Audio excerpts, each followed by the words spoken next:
नमस्कार दोस्तों, आज मैं किन्नर अखाड़े में हैं। हमारे साथ श्री महंत जी हैं और वो इतना फेमस हैं। उनके क्या विचार हैं, आप सबसे पहले आप अपना नाम और मेरा नाम डॉक्टर वैष्णवी जगदम्बा नंदगिरी है और मैं प्रयागराज की महामंडलेश्वर स्वामी कल्याणी नंदगिरी जी की शिष्या और किन्नर अखाड़े की श्री महंत हूँ। अच्छा, ये जैसे आपने डॉक्टर शब्द कहा तो आपने कितनी स्केशन किया है, क्योंकि आज पूरे महाकुंभ में स्केशन और सुंदरता की चर्चा हो रही है। आप दोनों हैं। I have done BFA from Amity University Noida campus and Chitra Bhaskar from Prachin Kalak in Chandigarh, and I have done Sangeet Prabhakar from Prayag Sangeet Samiti Allahabad and Pandit Deen Dayal Upadhyay University Vrindavan. He has given me honorary doctorate. That's why my name is Dr. Vaishnavi Nandagiri. अच्छा, जैसे आप doctor भी हैं और इस लिबास में आप पहुंच गए हैं, क्योंकि लोग पढ़ते हैं, लिखते हैं और फिर पैसे कमाते हैं, आप सबको आशीर्वाद दे रही हैं। देखिए, हमारा जन्म है, जैसे जिस इंसान मनुष्य का जैसा जन्म होता है वैसे ही उसका कर्म होता है। अगर हमें ईश्वर ने इस समाज में बनाया, इस पैदा करा, तो किन्नर समाज में होते हुए किन्नर लोग तो जो है जन्म से ही ब्रह्मचर्य का पालन करते, ब्रह्मचारी होते हैं। और साथ ही साथ सन्यासी तो हम पैदा होते ही हम लोग सन्यासी होते हैं, क्योंकि अगर और कहीं कोई गृहस्थ में कोई पुरुष या महिला रहती है तो वो अपने गृहस्थ का त्याग करके फिर सन्यासी बनता है या साधु संत बनता है। लेकिन जो किन्नर समाज होता है, किन्नर बच्चे तो जब पैदा होते तब से ही ब्रह्मचर्य का पालन करते हैं। उनका कभी ना विवाह होता है, उनका तो जीवन ही हमेशा त्याग में रहता है। तो इसीलिए हम लोग तो उपदेवता की श्रेणी में आते हैं। बिल्कुल, ये बिल्कुल कहा जाता है कि कहीं आप निकलें और आपके दर्शन हो जाएं तो कार्य सफल हो जाता है। मगर मैं एक बात जानूंगा कि जिस प्रकार से आप लोगों का जीवन होता है तो कठिनाइयाँ क्या आती हैं? बहुत स्ट्रगल होता है, बहुत कठिनाइयाँ होती हैं।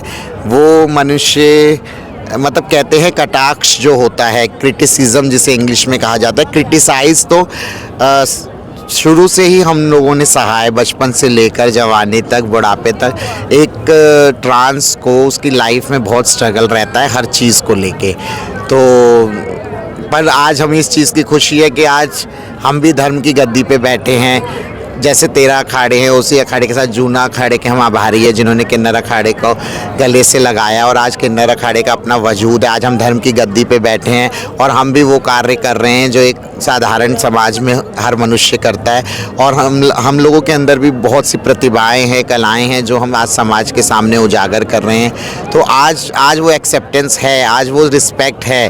तो हम यही कहेंगे कि जो पहले लोग नैरो माइंडेड थे, जो इस चीज़ को नहीं समझते थे, बट आज की जनरेशन इस चीज़ को एक्सेप्ट करती है और वो ही रिस्पेक्ट देती हैं। तो हम चाहेंगे कि आगे भी आके जो कम्युनिकेशन गैप है एक सोसाइटी के अंदर, वो हम जो एक ट्रांस कम्युनिटी को लेके हमेशा रहा है, वो कम हो, लोग एक्सेप्ट करें, रिस्पेक्ट करें। जैसे आप देख ही रहे हैं किन्नर अखाड़े में श्रद्धालुगण कितने आ रहे हैं और आशीर्वाद ले रहे हैं। तो वो एक सम्मान और एक वो उस चीज़ का मतलब कि इंसान के व्यक्तित्व को, उसकी भावनाओं को समझते हुए आज लोग सम्मान भी दे रहे हैं हमारा। अच्छा, जैसे हमारे 4 धर्म हैं, तो चारों धर्म में एक सनातन धर्म ऐसा धर्म है, उसी धर्म में आपको सम्मान मिला है कि और कोई धर्म में? देखिए, सनातन धर्म ही सबसे पौराणिक शास्त्रों और ग्रंथों में आपने देखा है कि सबसे पुराना धर्म ही सनातन धर्म है। और हम लोगों का, किन्नरों का जो वजूद है और जो मतलब कि किन्नरों की,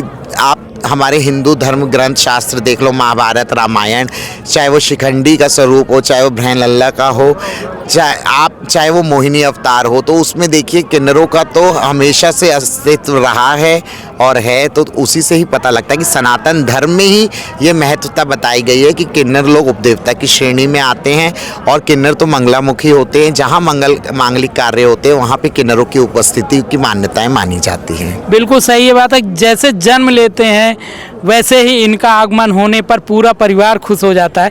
मगर मैं ये कहूँगा कि और धर्मों में आपको क्यों नहीं सम्मान दिया गया, क्या वजह है? देखिए, ज्ञान की कमी है कि और किसी चीज़ की? ज्ञान की कमी भी कह लो, लेकिन जो कहते हैं ना कि इंसान का एक वजूद अस्तित्व होता है जो पहले से चलता आता है, लोगों को उस चीज़ का ज्ञान नहीं होता, लेकिन हिंदू धर्म में वो अस्तित्व रहा है, इसीलिए यहाँ इसकी मान्यता अधिक है। और रही बात उसकी कि आप कोई और धर्म में देखा जाए तो उसमें ना कभी किसी ने सुना ना रहा, तो इसलिए वहाँ किन्नरों का कोई उसके अंदर अस्तित्व ही नहीं है, तो इसलिए लोगों को उस चीज़ का ज्ञान नहीं है, इसलिए लोगों को वो नहीं है। बट ऐसा नहीं है, जितने धर्म हैं सब धर्म होते हैं, सब में किन्नर बच्चे पैदा होते हैं। लेकिन आज किन्नर अखाड़े का हमारा उद्देश्य यही है कि हिंदू धर्म, सनातन धर्म की ध्वजा को लहराते हुए किन्नर अखाड़ा का गठन किया गया, ताकि हम भी एक सनातन धर्म की ध्वजा लहराएं और अपने हिंदू धर्म को आगे बढ़ाएं। और जो जैसे प्रकार हमारे माननीय मुख्यमंत्री आदित्यनाथ योगी जी हैं, वो खुद एक संप्रदाय से हैं, वो खुद एक मठ से हैं, तो वो भी सनातन धर्म को लेकर इतना कार्य करते हैं। और हमारा सौभाग्य है कि उन्होंने हमारे किन्नर कल्याण के लिए भी बोर्ड का गठन करा उत्तर प्रदेश में, और बहुत सी ऐसी सुविधाएं दी जो आज तक किसी सरकार ने नहीं दी। तो हम तो यही चाहेंगे कि सनातन धर्म में अस्तित्व था, है और हमेशा रहेगा। मैं आपको एक बात बता दूं, भले आपको ना मालूम हो, मगर आप रियल में अगर देखा जाए तो आप देवी माँ से कम नहीं है। रियल में आप बहुत खूबसूरत हैं। और एक होता है ना कि चेहरे से ही अस्तित्व का पता चल जाता है, वो अस्तित्व आप में झलक रहा है।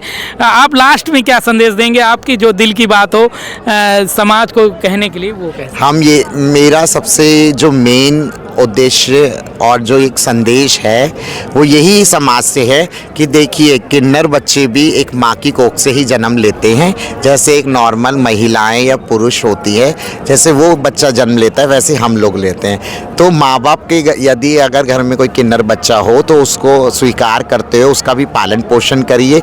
और ईश्वर ने तो हमें एक्स्ट्रा ही कलाएं और गुण दे के पैदा करता है। ईश्वर जो होता है, बहुत सी ऐसी प्रतिभाएं हैं जो कि एक नॉर्मल बच्चे में नहीं होती, जो एक किन्नर बच्चे के अंदर होती है। तो हम यही कहेंगे कि एक एटमॉस्फेयर, एक वातावरण वो ऐसा हो कि किन्नर बच्चा भी कंफर्टेबल पढ़े लिखे और जॉब करे और अच्छे तरीके से रहे, ताकि जो स्ट्रगल और जो हम लोगों ने आज अपनी ज़िंदगी में मुकाम इतनी मुश्किलों से जो पाया है, हासिल किया है, वो एक बच्चे को नॉर्मल लाइफ और प्यार और सुख, एक मोह ममता मिले। कहते हैं ना कि देखिए, आज किन्नर लोग जब बधाई लेने जाते हैं तो वो कहते हैं कि पैसे की कमी नहीं है, पैसा ईश्वर आप दो बच्चों वालों का दिया हुआ, हम लोगों के पास सोना चांदी पैसा बहुत है, लेकिन सिर्फ ये है कि वो भाग्य, वो सौभाग्य नहीं है जो आप लोगों के पास है।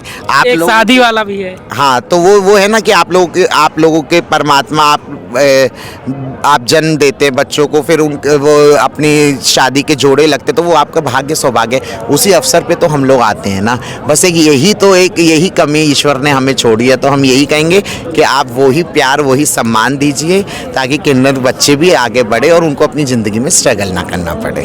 देखा आपने समाज को किस प्रकार से संदेश दिया गया है। सभी जो इस धरती में जन्म ले रहा है, चाहे वो इंसान हो, चाहे जानवर हो, कोई भी हो, सभी से हमें कहीं ना कहीं लगाव रखना चाहिए, स्नेह रखना चाहिए और कभी किसी को धुतकारना नहीं चाहिए। सभी के विषय में अच्छा ही सोचना चाहिए। मैं रविशंकर गुप्ता, जिला चित्रकूट से।